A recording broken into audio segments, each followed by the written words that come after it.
Hi guys, welcome back to our channel. आज का video है हेयर केयर के ऊपर। बहुत सारे लोगों का मानना है कि उनके बाल विंटर्स में काफी फ्रिजी दिखते हैं। हम वुलन कैप्स पहनते तो उसमें हमारे बाल अच्छे से टेम नहीं दिखते। हेयर केयर ट्रीटमेंट्स की वजह से हेयर का स्ट्रक्चर डैमेज हो गया है। तो क्या आप कर सकते हैं अपने फ्रिजी हेयर को मैनेज करने के लिए? इसी के बारे में हम बात करेंगे इस वीडियो में। मैं आपको कुछ सिंपल टिप्स दूंगी, साथ ही मैं कुछ प्रोडक्ट्स रेकमेंड करूंगी जो आप अपने फ्रिजी हेयर के लिए ट्राई कर सकते हैं। सबसे पहला स्टेप है कि अपने बालों को हाइड्रेट कैसे किया जाए।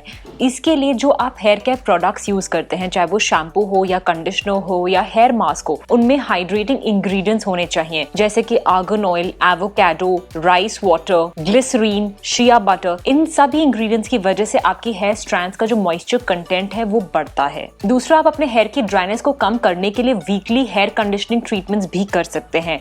इसका बेस्ट मेथड है कि आप हेयर मास्क यूज कीजिए। हेयर मास्क को आप इफेक्टिवली दो तरीके से यूज कर सकते हैं।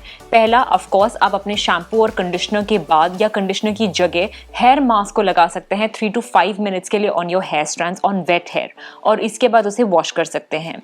लेकिन इससे भी बेटर तरीका है to reverse condition your hair. इसका मतलब हफ्ते में एक बार आप अपने बालों के छोटे छोटे स्ट्रैंड्स बनाकर उस पे हेयर मास्क को लगा सकते हैं ऑन ड्राई हेयर। इसे आप 2 घंटे छोड़ सकते हैं, जिससे जो आपका हेयर स्ट्रैंड्स है उसमें जो ब्रेक्स है वहां पे मास्क अच्छे से बैठ जाएगा और उसे रिपेयर करेगा।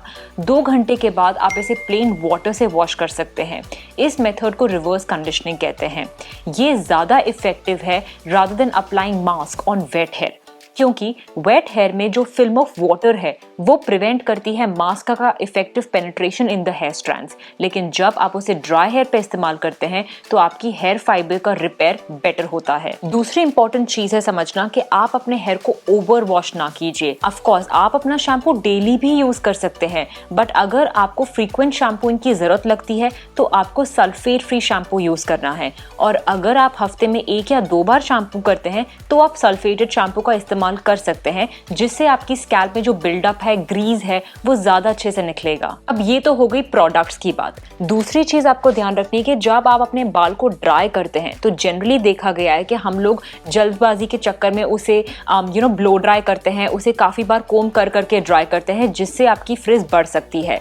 तो जब भी आप कोम इस्तेमाल करें ऑन वेट हेयर, यूज कीजिए एक wooden comb rather than a plastic comb. Wooden comb से स्टैटिक चार्ज आपके हेयर पे नहीं आता है जो प्लास्टिक कोम से आता है। साथ ही में वुडन कोम्स आपकी हेयर फाइबर के लिए जेंटल होते हैं और वो उसे टग या पुल नहीं करते। आप अपने हेयर को रैप करके रख सकते हैं इन ड्राई टॉवल, जिससे मैक्सिमम वाटर अब्सॉर्ब हो जाएगा, और उसके बाद उसे एयर ड्राई कर सकते हैं या उसे ब्लो ड्राई कर सकते हैं। अगर आप ब्लो ड्राई करना प्रेफर करते हैं तो याद रखिए कि आपकी जो हीट सेटिंग है ड्रायर की वो मिनिमम पे होनी चाहिए। साथ ही में जब आप ब्लो ड्राई करते हैं तो उसे 15 सेंटीमीटर 15 सेंटीमीटर के डिस्टेंस से कीजिए, जिससे हेयर फाइबर की ओवर हीटिंग नहीं होती।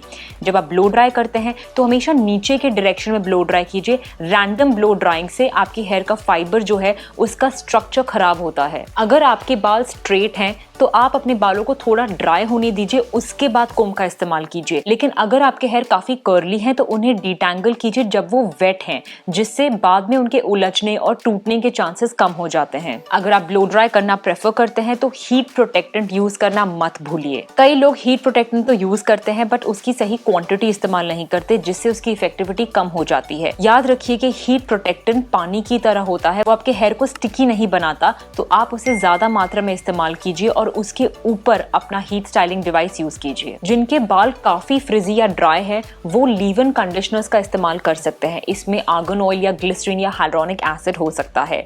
इसे 1-2 पंप लेके अपनी उंगलियों के बीच में डालना है और उसके बाद अपने हेयर स्ट्रैंड्स पे कोट करना है and then let it dry. इन प्रोडक्ट्स के साथ कुछ लाइफस्टाइल मॉडिफिकेशंस भी आपको करने होंगे।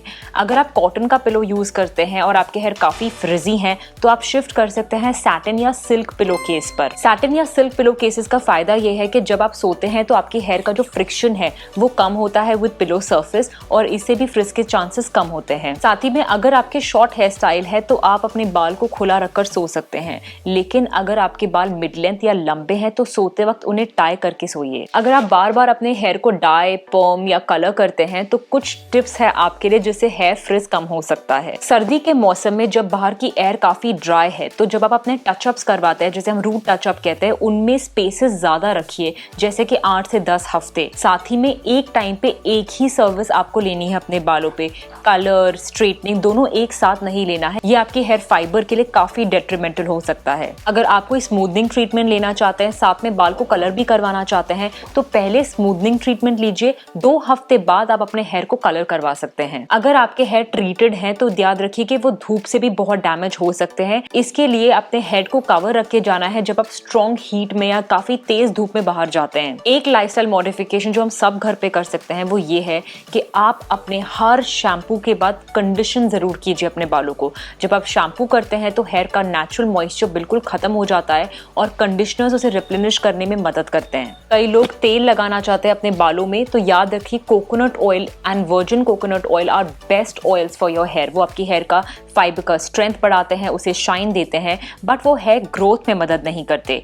किसी और ऑयल के हेयर शाइन इंप्रूव करने की कैपेसिटी कम है कंपेयर टू कोकोनट ऑयल, तो आप उसका इस्तेमाल कर सकते हैं। अब मैं आपको बता देती हूँ अपने top 5 favourite shampoo recommendations for frizzy hair. सबसे पहला है डर्मेटिक्स हेयर शैम्पू, दूसरा है कैरामोट मॉइस्चराइजिंग शैम्पू, तीसरा है फॉलिक एप्पल शैम्पू, फिर है बाबे का extra mild shampoo and finally Sebamed's everyday shampoo. 2 conditioners जो मैं रेकमेंड करती हूँ, वन इज रेनोशिया कंडीशनर एंड वन इज फिडेलिया कंडीशनर। और अगर आप हेयर मास्क ट्राई करना चाहते हैं तो आप फॉलीब्लिस या ट्राइकोस्पायर हेयर मास्क यूज कर सकते हैं। फॉलीब्लिस का heat protectant is another famous heat protectant which is light weight, not greasy and that is what you can try. And finally कॉस्मोफिक्स या रीइनविया का hair serum which are both leave in conditioners are what I recommend. तो ये हो गए मेरी तरफ से recommendations and tips on frizzy hair. अगर आपके फिर भी कोई सवाल है फ्रिजी हेयर को लेकर तो आप उसे कमेंट्स में मुझसे पूछ सकते हैं।